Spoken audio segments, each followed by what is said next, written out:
What's happening, folks? Metal here with the Warrior Collective, coming to you today with a little bit longer video from me.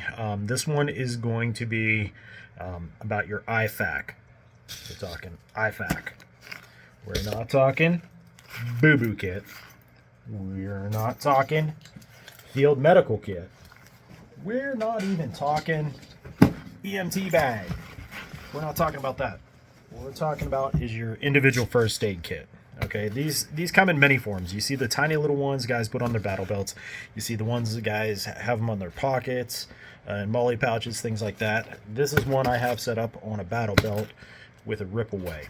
One thing I recommend on all your pouches, make sure you're not doing a black one or anything like that. Do a camo, do a solid color like tan, excuse me, or a light OD green or a coyote or something like that. Something that you can write on. Metal, I write on here no pen, no neg. That way it's easy identifiable, got the red cross on there. I carry one on my battle belt, but I also carry one on my assault pack. Yeah, we have sustainment, we have assault packs. I'll go into that in another time, but this is my IFAK, okay? Contents are going to vary. You can buy them pre-made, you can put them together yourself. I always recommend, so you get the pouch and everything and how it's contained, think of where you want to go and build from there. Get your basic needs. I got this one from Sherber. Little side note, if you have an HSA through your work, through your health insurance, you can use your HSA accounts and cards to purchase these. There are some items that you cannot, but for the most part, if you go with Sherber, they're one that's approved through most HSAs.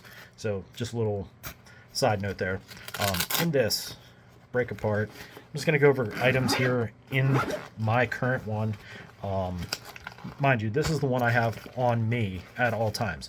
Should I have to jettison my assault pack or whatever, I have another one there that I also have a boo-boo kit with that pack.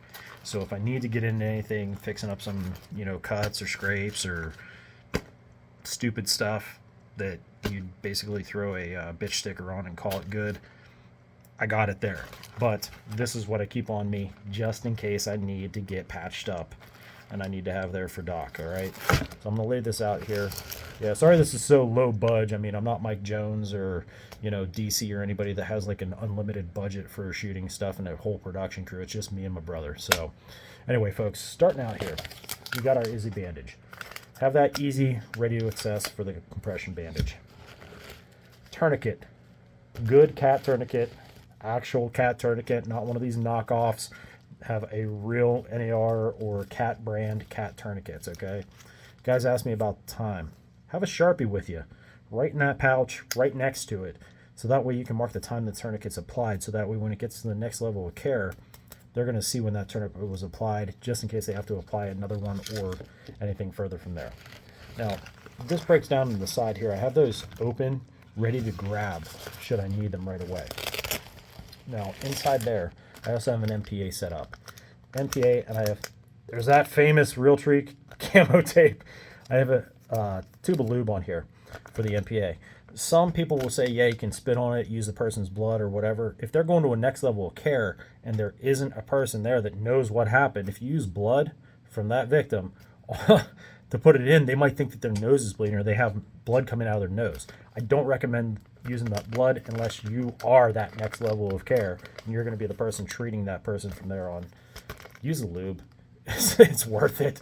It's like next to nothing for those, and a lot of these come with that lube already in there. Okay, I keep in with that a couple combine pads, gauze, so that way if I need to pack a wound or something, I have it right there next to the next item I'm going to pull out. We all know what these are: chest seals, entry exits, 2 packs. I keep those on one side, so that way I have stopping the blood, stopping the flow, packing a wound if I need to, and then I have the seals there just in case I need to. And right here, easily accessible, I just pulled it right out of that little hole right there, round of duct tape, because it sticks. We need it. You got it right there. Little EMT shears should I need to take off somebody's clothing to get to a wound to apply something, to treat. Nitrile gloves. There are different types of gloves you can use. Vinyl, powdered, non-powdered. latex, I don't recommend those necessarily. I always use nitriles. I have black nitriles I keep for like doing search and seizure kind of things, but I keep the blue nitriles in case you're having to do a wound track trace, you know, tracing the victim, seeing where blood might be coming from. If they have a pool under them or whatever, you can feel along and, hey, I got blood on my hand. You know there's a wound back there where you just checked. So that's why I always go with the blues or the nude color or whatever. And along with that, I have triangular bandage. Tons of uses for that stuff. With all of this, I highly recommend people to get trained. Obviously CPR, first aid trained, but also get trained in trauma, get trained in all that kind of stuff. We all know somebody who's a nurse or somebody who's maybe a doctor or somebody, a local EMT. Learn those levels of care. That way, whenever you are your first responder, you can be effective at what you're doing. Just at least to get to that person to the next level of care, whoever that may be, whatever that may look like. Now, some guys carry quick clot. You get the powders and granules and stuff like that. If somebody has a wound and you're trying to pour that quick clot in, it's just going to run off because the blood's flowing. You have to get the blood stopped first, right? So one thing I carry is permeated quick clot. It's in the gauze itself. It's not granules or powder or anything I'm pouring in. It's going to flush away. I use this and I pack the wound, or get around it, or put positive pressure with that quick clot to help stop that. Now, I'm not a medical professional by any means. Don't take my word as gospel. Study. Compression gauze. Let's have compressed Z-fold gauze in here to go along with combine pads, so that way you have extra layers of gauze available. One thing I like to keep in this kit is moleskin, just so I have it on me. It's on my battle belt, it's on me. Anybody's in the military, you understand what this is about. Talk to your veteran brothers. Learn some things. All right. Now, we go a little bit further. I go a little bit further here. I've talked about my Micro Ranger fire starting kit, chapstick, and the lighter. I keep one in here in case I need to start a fire for a casualty. In case I need to heat something up, get somebody warmed up, whatever the case. I have something to get fire going, because I have gauze, I have the chapstick, and I have a flame. I can get a fire going easier. Also, I have a little tiny thing of rolled gauze in here just so it's handy. I carry inside my own personal first aid kit, my IFAK, I carry a pill pack, something with strong antibiotic, something for anti-inflammatory, something to kill the pain. If I'm hit, I'm going to want to get those pills on board quick. So I have them kind of nondescript wrapped up here, but I know what they are. I know what it's about. So I keep that handy. I've talked about this before ad nauseum, and I will never stop talking about it because it saved my ass once.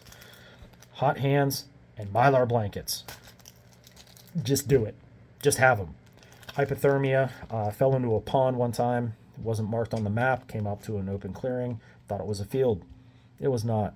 It was a pond. I went into my waist in the middle of winter, about foot and a half of snow. Stripped down, wrapped up in this, cracked these, got them going, kept me warm while I started my fire and got my stuff dried out, and it saved my butt.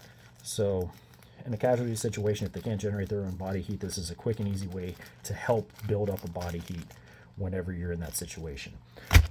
This is the basic IFAK, what I keep on me. Now, I do want to say there's one other thing here.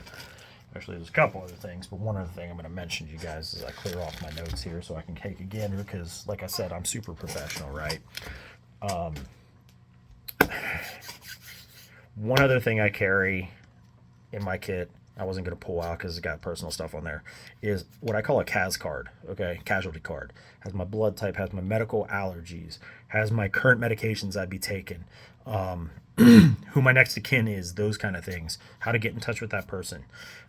Anything pertaining to you medically that would be in like a short description of your medical history and medical needs, okay? Have that in you can even just write the stuff down on a 3x5 index card and put that in a Ziploc bag along with a safety pin. So that way, if you do get hit, somebody that's tending to you can pull out that CAS card, pop a safety pin in it, clip it on your clothing somewhere, so that way when you do get to that next level of care, they know your medical information right there. It's easy to get. In essence, it's kind of like the poor man's med alert bracelet, okay? Now, another thing with the Sharpie is somebody who's down, you can write information on, if their torso is clear, you can write information on the torso underneath their shirt, or clear the shirt, that way your next level of care can see that information. That way they know, okay, what you did, how you did it, what time, this, that, and the other. Next level of care already has it in case the patient can't tell them, or you're not the one there whenever you do that transfer, okay? So that gives you a good idea of how to pass along information when you couldn't otherwise, okay? Something I've been tossing around in my head is it an IFAK, or should we actually call those things an ITAK? ITAK versus IFAK. Because that seems to me like more of a individual trauma aid kit versus a first aid kit. First aid generally occurs to me as like the boo-boo kit, you know. ITAK kind of sounds cool, right? So I always call them an IFAK, but something that's just been rolling around in my head is calling it an ITAK because of trauma. You're treating trauma with that. If I need first aid, I'm thinking generally, you know, first aid certified, cuts and scrapes and broken this and broken that. You know, I mean, some of these IFAKs, they'll come in, they have like the big rolled splints. Those are great to have in your bag, not necessarily your trauma kit for those instances, right? So I hope you guys enjoy this video. I do want to throw out there that we are on Facebook, we are on Twitter, we are on Telegram, we are obviously here on YouTube's, but we are also on Spotify. We do have a podcast that we have put together. We're going to be throwing all kinds of information out there in the podcasts. We're hoping to be doing that weekly here. So check the links in the description. You're going to see all about the other socials we have available. We're coming to you, and we're coming to you strong. Okay, guys? So hopefully you guys get something from this content. And as we always say, learn, grow, train, do the things. All right, folks? So this is Metal coming to you, and I hope you guys have a great evening. Take care. Bye-bye.